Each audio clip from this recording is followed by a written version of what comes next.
E rauranga tirama hoki mai anō. Ko ngā kapa haka o Te Tauihu o Te Waka a Maui, I rā hiritia ki whakatū I tēnei rā, I mua I tā rātou whakataetai ārohe a pōpō. Ko āta tipu haere te nama o ngā kapa o te rohe nei, I roto I ngā tau, ka mutu, ko tētahi o ngā kapa mōrehu o te rohe kei te whakanui I tōna tau e 50, hei kapa. Hei whakawhānui ake I ngā whakamārama, I kōrero atu ahau kia Shakayla Andrews-Alapaki, no Tahu News, I ngā kua rā. Ai rā e hoa, kei konei ahau ki te tai whanganui o Trafalgar, te wāhi ka tū ai te whakataetai ārohe mō te kapa haka mo te rohe o Te Tauihu o Te Waka a Maui. Toko ono ngā kapa ka whakaeke mai ki runga I te whataarangi o te wā, heoi anō.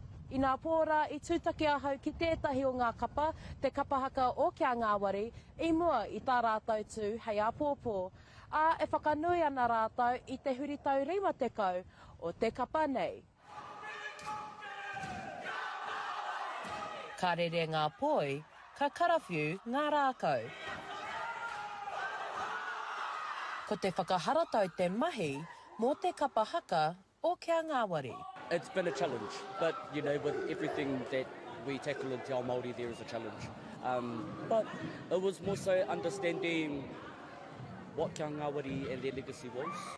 E hara tēnei I te tū noiho mā tēnei kapa, koinei te huritau 50 o te kapa nei me te mea hoki, ko whakakotahi mai ngā kaihaka nā runga I te karanga o ngā kaumātua. We have our three nannies, Ngāpera, Rawinata and Pirihira.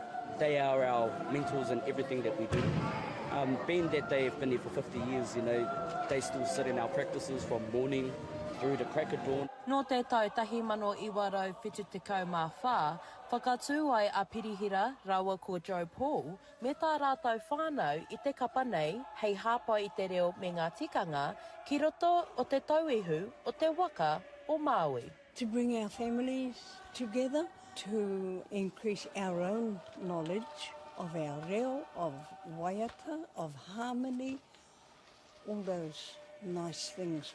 We thought we were great in our days, but now when we come to practice, they just simply blow us away every time we come. We were never this good. We were never this good. We were never this good.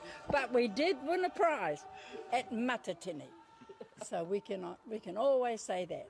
We are a winner at Matatini. Kua hipa te 50 tau, I nāia nei kaike mai ngā tamariki me ngā mokopuna ki runga I te whataarangi o te wā. These are not all my grandchildren, but they are my family. And that's how kia Ngāwari has grown. Sometimes I find myself crying with pride to see them continuing a dream that our sister and our parents had. Well, I'm so good. I don't drop the poi. I know all the kupu, and the others rely on me heavily. And so I consider myself to be a leader within the kapa. Tēnā koe. I'm grateful for those that have helped build them to where they are today. I just love it. Ko eke te kapa ki tōna hauruatanga, a ko te whāinga I nāia nei, ka kōkere tonu ngā mahi. Being able to give it all in a bigger picture and outside of that, it's all that we aim for and hope that they understand that, you know, kapa haka doesn't stop here. I'd be happy for the next 10. I hope that continues with these little ones that are running around now. And so I hope they grow. Kia kaha, kia maia, kia Ngāwari. Ka kōkiri te whakataetai nei, hei te haurua mai I te iwa, I te ata. A tokorua ngā kapa anake, ka eke ki te whakataetai o te matatini, hei whakakanohi I te rohe. Nō reira, he rā nui, he rā haka mā enei kaihaka hei a pōpō. Hoki atu te rākau kōrero ki a koe, e hoa. Ko Shakayla Andrews-Alapaki tērā, no Tahu News.